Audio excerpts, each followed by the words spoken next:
Hi ಎಲ್ರಿಗೂ ನಮಸ್ಕಾರ. ನಾನು ನಿಮ್ಮ ನಿತೀಶ್ ವಿಜಿ ಮಾತಾಡ್ತಾ ಇರೋದು. ಇದು ನನ್ನ ಫಸ್ಟ್ ಬ್ಲಾಗು. ಇದನ್ನ ಒಂದು ತಿಂಗಳಿಂದ ಮಾಡಬೇಕು ಅಂತ ಅಂದ್ಕೊತಾ ಇದ್ದೆ. ಅದು ನನ್ನ ಗಾಡಿ ಇದ್ದೇನೆ. ಇದು ಫಸ್ಟ್ ಟೈಮು ಬೈಕ್ದು ಈ ಥರ ಮಾಡ್ತಾ ಇರೋದು. ಅದು ಫಸ್ಟು ನನ್ನ ಬೈಕ್ದೇ ಮಾಡಬೇಕು ಅಂತೇಳಿ ಬ್ಲಾಗ್ನ ಇವಾಗ ಮಾಡ್ತಾಯಿದ್ದೀನಿ ಒಂದು ತಿಂಗಳ ನಂತರ.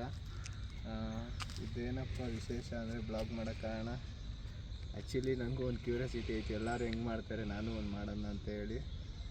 ಇದು ಬಂದು ನಾನು ಫುಲ್ಲು ಬೈಕು ಮತ್ತು ನನ್ನ ಕೆರಿಯರ್ ಬಗ್ಗೆ ಹೇಳಬೇಕು ಅಂದರೆ, ನನ್ನ ಕೆರಿಯರ್ ಸ್ಟಾರ್ಟ್ ಆಗಿದೆ ಈ ಬೈಕಿಂದ 2018 ಫೆಬ್ರವರಿಲಿ ತೊಗೊಂಡಿದ್ದು. ಇವಾಗ ಕರೆಕ್ಟಾಗಿ 7 ವರ್ಷ ಆಯಿತು. 7 ವರ್ಷದಿಂದ ನನ್ನ ಜೊತೆಯಲ್ಲೇ ಇದೆ. ಅದು ಆ್ಯಕ್ಚುಲಿ ಫಸ್ಟು ರೆಡ್ ಕಲರ್ ಇತ್ತು, ಇವಾಗ ವೈಟ್ ಕಲರ್ ಕೂಡ ಮಾಡಿದ್ದೀನಿ. ಅದು ನೆಕ್ಸ್ಟ್ ಹೇಳಬೇಕು ಅಂದರೆ ರೆಡ್ ಕಲರ್ ಇರಬೇಕು ಅಂತ ರೆಡ್ಡು ಫ್ರಂಟು ಹಂಗೆ ಇಟ್ಕೊಂಡಿದ್ದೀನಿ. ಬ್ಯಾಕ್ ಸೈಡ್ ಮಾತ್ರ ಪ್ಯಾನಲ್ ಚೇಂಜ್ ಮಾಡಿರೋದು ಸ್ಟೈಲಾಗಿರಲಿ ಅಂತ ಹೇಳಿ. ಎಲ್ಲ BS6 ಗಾಡಿದು ಐಟಮ್ಸು ಸ್ವಲ್ಪ ಸ್ಪೇರ್ಸ್ನ ಅಪ್ಡೇಟ್ ಮಾಡಿದ್ದೀನಿ. ಫೋರ್ಕು ಮತ್ತು ಶೀಲ್ಡ್ಗಳು. ಇಂಜಿನೆಲ್ಲ ಬಂದು BS4ದೇ. ಆ್ಯಕ್ಚುಲಿ ಹೇಳಬೇಕು ಅಂದರೆ ಈ ಬೈಕ್ ಸ್ಪೆಸಿಫಿಕೇಷನ್ ಹೇಳಬೇಕು ಅಂದರೆ ನೆಕ್ಸ್ಟ್ ಹಂಗೆ ಹೋಯ್ತಾ ತೋರಿಸ್ತೀನಿ. ನನ್ನ ಕೆರಿಯರ್ ಹೇಳಬೇಕು ಅಂದರೆ 2018ಇಂದ ಈ ಗಾಡಿಯಲ್ಲಿ ತಗೊಂಡ ಮೇಲೆ ನನ್ನ ಕೆರಿಯರ್ ಸ್ಟಾರ್ಟ್ ಆಗಿದ್ದು. ನಾನು ಮಾಡೋದು ಕೆಲಸ ಬಂದು DTHಲ್ಲಿ ಸರ್ವಿಸ್ ಫೀಲ್ಡಲ್ಲಿ ಕೆಲಸ ಮಾಡೋದು. ನೆಕ್ಸ್ಟು ನನಗೆ ಪರ್ ಮಂತ್ ಸ್ಯಾಲ್ರಿ ಎಷ್ಟು ಅಂತ ಕೇಳ್ತಾಯಿದ್ರೆ ಎಲ್ಲರೂ. ಪರ್ ಮಂತ್ ಸ್ಯಾಲ್ರಿ ಬಂದು 80,000 ಪ್ಲಸ್ಸು ಆವಾಗ ಮಾಡ್ತಾಯಿದ್ದೆ. ಇವಾಗ ಯಾರು ನಿಮಗೆ ಸ್ಯಾಲ್ರಿ ಕೊಡೋದು ಅಂತ ಕೇಳಿದ್ರೆ ಆ್ಯಕ್ಚುಲಿ ನನ್ನದು ಓನ್ ಬಿಸ್ನೆಸ್ಸು, ನನಗೆ ಯಾರೂ ಸ್ಯಾಲ್ರಿ ಕೊಡೋಲ್ಲ, ನಾನೇ ಓನರು. ಆ್ಯಕ್ಚುಲಿ ನನ್ನದು ಮೊಬೈಲ್ ಶಾಪ್ ಕೂಡ ಇದೆ. ಈಗ ಅದನ್ನ ಕ್ಯಾನ್ಸಲ್ ಮಾಡಿ ಚಾಟ್ಸ್ ಶಾಪ್ನ ಓಪನ್ ಮಾಡ್ತಾವೆ ನಮ್ಮ ತಮ್ಮ.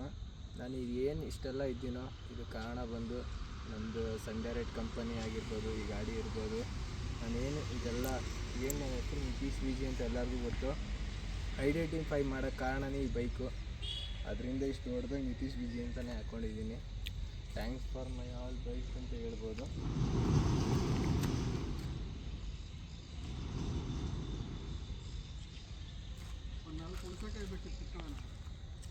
ಎಲ್ಲೈತೆ ಅಂಕಲ್? ಹಾಂ ಕಿತ್ಕೊಂಡು ಅಂಕಲ್. ಅದೇನು ನೀಟಾಗಿ ಹೇಳಿದ್ ನಾನು. ಅದು ನನಗೆ ಸ್ಟಾಪ್ ಮಾಡಿದ್ಯಲ್ವ ವೀಡಿಯೋನ. 2025ಗೆ ನನ್ನ ಡ್ರೀಮ್ ಏನಪ್ಪ ಅಂದರೆ, ನಮ್ಮ ಮನೆಯವ್ರ ಆಸೆ ಏನಪ್ಪ ಅಂದರೆ ನನ್ನ ಮಗ ಒಂದು ಮನೆ ಕಟ್ಟಿಸ್ಬೇಕು ಅಂತೇಳಿ. ಆ್ಯಕ್ಚುಲಿ ನಮ್ಮ ಮಮ್ಮಿ ಆಸೆ, ನಮ್ಮ ಅಜ್ಜಿ ಆಸೆ, ನಮ್ಮ ದೊಡ್ಡಮ್ಮ ಎಲ್ಲರೂ ರಿಲೇಷನ್ ಅವ್ರ ಆಸೆ. ಈ ವರ್ಷ ಅದು ಕೂಡ ಮಾಡೋಕ್ಕೆ ಟ್ರೈ ಮಾಡ್ತಾಯಿದ್ದೀನಿ. ಅದು ನಾನು ಪ್ಲ್ಯಾನ್ ಬಂದು ನಮ್ಮ ಕ್ಲಾಸ್ ಪ್ರಮೋದ ಅಂತ ಇದ್ದಾನೆ, ಅವನ ಕೈಲೇ ಸಿವಿಲ್ ಇಂಜಿನಿಯರ್ ಮಾಡಿರೋದು, ಅವನ ಕೈಲೇ ಪ್ಲ್ಯಾನ್ ಮಾಡಿಸ್ತೀನಿ. ಅದರಿಂದ ಈ ತೋಟದಲ್ಲೇ ಕಟ್ಟಿಸ್ಬೇಕು ಅನ್ನೋದು. ನನಗೆ ಊರಲ್ಲೆಲ್ಲ ಸೈಟ್ ಇದೆ, ಬಟ್ ತೋಟದಲ್ಲೇ ಕಟ್ಟಿಸ್ಬೇಕು ಅಂತ ಹೇಳಿ ಪ್ಲ್ಯಾನ್ ಕೂಡ ಆಗಿದೆ. ಈ ವರ್ಷ ಕನ್ಸ್ಟ್ರಕ್ಷನ್ ಅಂತ ಅಂದ್ಕೊಂಡಿದ್ದೀನಿ. ಕೈಲಿ ಆದರೆ 10 ರೂಪಾಯಿ ಕಾಸಿಲ್ಲ, ಬಟ್ ಪ್ಲ್ಯಾನ್ ಮಾತ್ರ ಇದೆ. ಎಲ್ಲರೂ ಹೇಳ್ತವ್ರೆ ರಿಲೇಷನ್ಸ್ ಎಲ್ಲ ಏನಪ್ಪ ಅಂದರೆ ಫಸ್ಟು ಮನೆಗೆ ಕೈ ಇಡು, ಆಮೇಲೆ ಅದೇ ಬರುತ್ತೆ ದುಡ್ಡು ಅಂತ. ಅದು ನಾನು ಅಂದ್ಕೊಂಡಿರೋ ಪ್ರಕಾರ ತಪ್ಪೋದು. ನೋಡಿದ್ದೀನಿ ಕಷ್ಟಗಳ್ನ ಎಲ್ಲರದ್ದು. ಆ್ಯಕ್ಚುಲಿ ಇವಾಗ ಕಾಲು ಇಂಜುರಿ ಆದಮೇಲೆ ಯಾವುದೇ ಥರ ಕೆಲಸಕ್ಕೆ ಹೋಗಿರಲಿಲ್ಲ. ಇವಾಗ ಕೆಲಸಕ್ಕೆ ಹೋಗ್ತಾಯಿದ್ದೀನಿ, ಸೇಮ್ ಕೆಲಸ ಮಾಡ್ತಾಯಿದ್ದೀನಿ. ನಿನಗೆ ಇನ್ಕಮ್ಮು ಬೇರೆ ಕಡೆಯಿಂದ ಏನಾದರೂ ಬರುತ್ತಾ ಅಂತ ಕೇಳಿದ್ರೆ ಎಲ್ಲರೂ ಇನ್ಕಮ್ ಯಾವುದೇ ಥರ ಕಡೆಯಿಂದ ಇಲ್ಲ. ಸ್ಟಾಪ್ ಮಾಡಿ, ಫೋನ್ ರಿಸೀವ್ ಮಾಡಿ.